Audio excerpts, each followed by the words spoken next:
Hello all informers, welcome to the Lopius channel. In here, we will discuss some information that you already know or you don't know. Before that, let's opening first.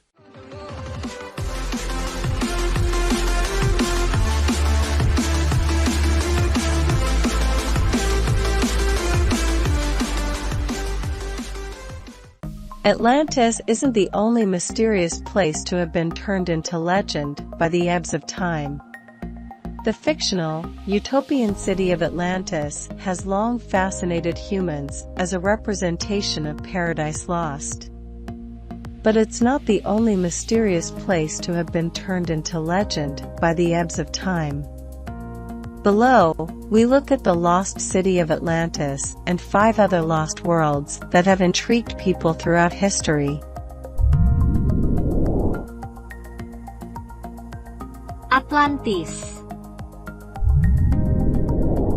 The fictional island of Atlantis was introduced in Plato's allegorical dialogues Timaeus and Critias. In the latter, Atlantis launches an attack on Athens, to which Athens responds with unprecedented force.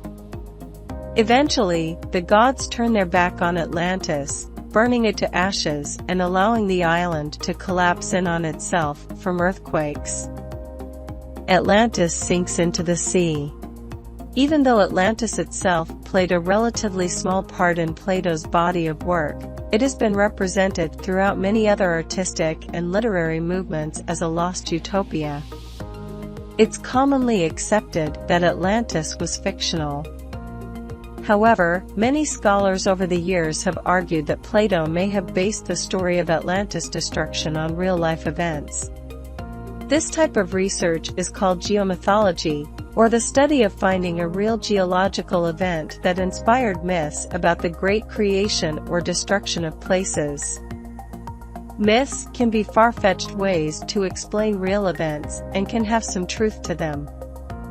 One example is the city of Dvarka, which was said to be visited by the Hindu god Lord Krishna. After Lord Krishna left, the city sunk into the Arabian Sea. Dvarka was thought to be a mythical place, much like the city of Atlantis. But in 1963, archaeologists found remnants of the sunken city off the coast of India, where it was fabled to have stood. This find raises questions about whether or not other lost cities really existed. After all, Plato did live in a part of the world which was often subjected to tsunamis and earthquakes. Atlantis could be no more than a figment of his imagination or a real island he, and other Athenians, witnessed sink beneath the sea.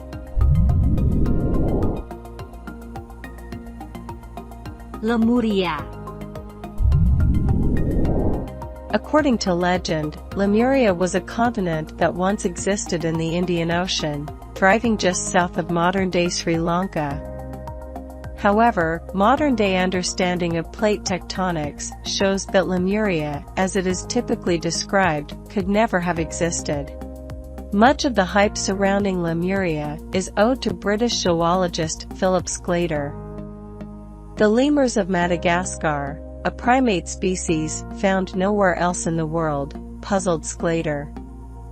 He discovered that fossil records for the lemurs existed in faraway India, but not in nearby Africa, and came to the conclusion that some larger continent must have once connected the two.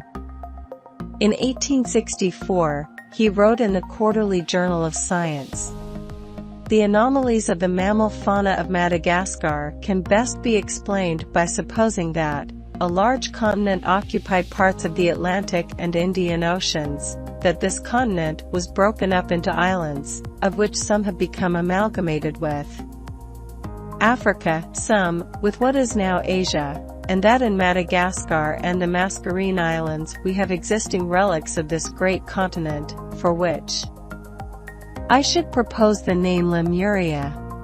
A more likely explanation for the anomalies noted by Sclater is Pangaea, a supercontinent that fossils and the geology of modern continents indicate broke apart 175 million years ago.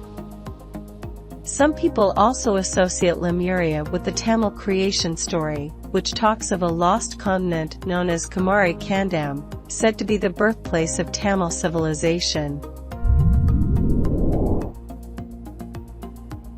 Yes City. Celtic Breton mythology holds that a magnificent city known as Ys, Low City, once towered over Douarnenez Bay in France's Brittany region. It was the most wealthy trading giant in the Atlantic, and its citizens were living comfortably. Legend says that Dahut, a magician and the daughter of Gradlon, king of Cairn, had a deep love for the sea. She pleaded with her father to build a city at the edge of the sea, and so Ys was founded. But Dahut would also be the one to bring about the demise of her beloved city. She is said to have loved orgies that angered the gods, often murdering her own lovers when morning came. Eventually, a handsome red knight arrived at Ys, but couldn't pass the city gates, although Dahut wanted to let him in. Knowing that only her father held the keys to the gate, she fetched them and gave them to the knight. Unfortunately, the knight was the devil. I hate when that happens. The devil intentionally left the gate open to the raging sea, and it rose like a cliff, swallowing all of Ys. As Dahut and Gradlon scrambled for shelter, Gradlon was convinced by a saint to push his daughter into the sea in order to save himself. Dahut would go on to become a mermaid who lures men and sailors to their death.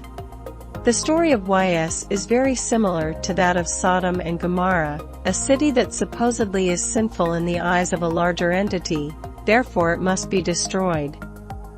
The people of Ys got accustomed to their unfettered wealth and hedonistic ways, so much so that they forgot they were mere humans at the mercy of the gods. Ys is long gone, but among the locals of the Brittany coast is a legend that on a day where the waters are still, if you listen carefully, you can hear the muffled tolls of bells deep under the sea.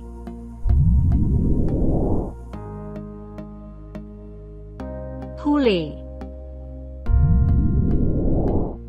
Perhaps not lost in every sense of the word, Thule was a lost place to many in the ancient world.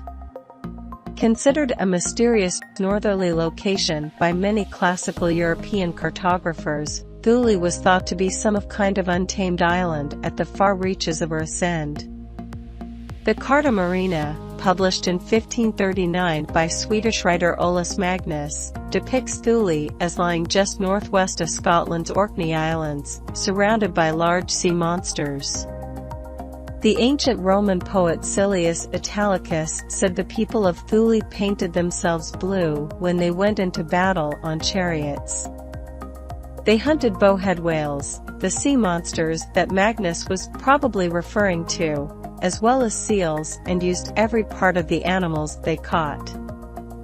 Their homes were made of whale bones and their clothes were made from sealskin, which kept them warm and water-resistant.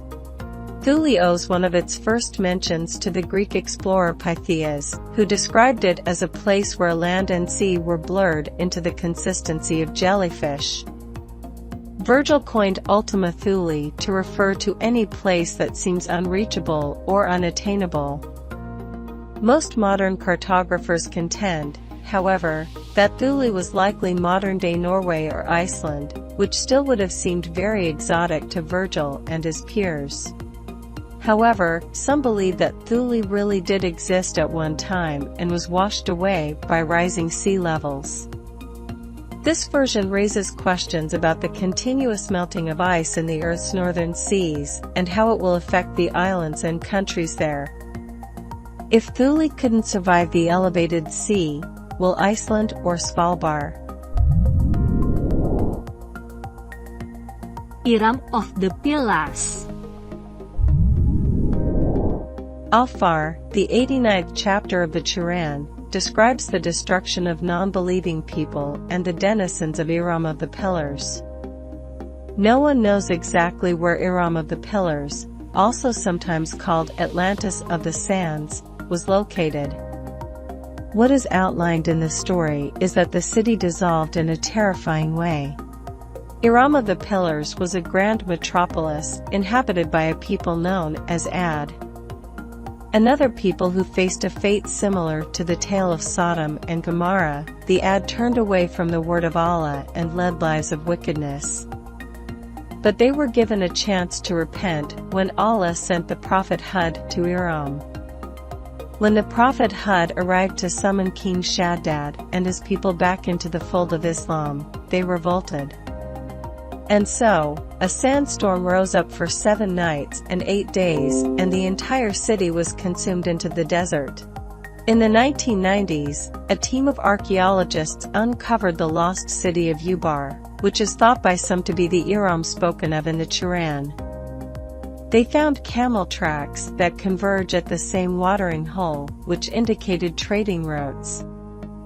The civilization must have been advanced enough to produce its own goods and have an economic system to buy others.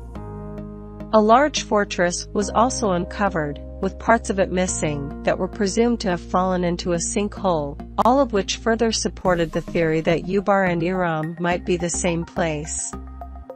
The demise of this successful city is unknown, which leads some to speculate that Ubar is indeed Iram of the Pillars, and whether by God or nature, was swallowed by the sands. Agartha world. There are numerous tales throughout different cultures of tunnels and subterranean communities beneath the surface of the earth. Roman naturalist Pliny the Elder even spoke of those who escaped Atlantis' demise by fleeing to the Earth's core. While this underworld has many names, Agartha, or Agardi, is a place where all 4 corners of the world are connected by paths and tunnels. Some Agartha believers even argue that another world exists beneath us and serves to counterbalance our energy. While we live in a state of heightened emotions, violence, and over-the-top ideology, this world crawling under the ground is, simply put, flipside. But in some religions, Agartha is believed to be a land crawling with demons and monsters. People who believe in Agartha's existence are often called hollow earthers for their belief that the Earth's elusive inner core is actually a thriving civilization and not a solid iron ball like scientists believe. They believe that there is a secret entrance into Agartha that is hidden in the Gobi Desert. It is said that Agarthans themselves built this entrance with such advanced technology that surface humans would not be able to detect it. Inside Agartha are several cities, the capital city being Shambhala. There is a smoky, central sun in the middle that provides light and life to Agarthans. French occultist Alexandre Saint-Yves d'Alvedre claimed that this world's potential could only be unlocked when the anarchy of our world is replaced by synarchy, harmonious rule. It's a nice thought, particularly in our modern world. Those were some of the cities that had disappeared. Some may still be a myth, but some have been proven true. It's just a matter of time until this myth is proven true through the discovery of its remains.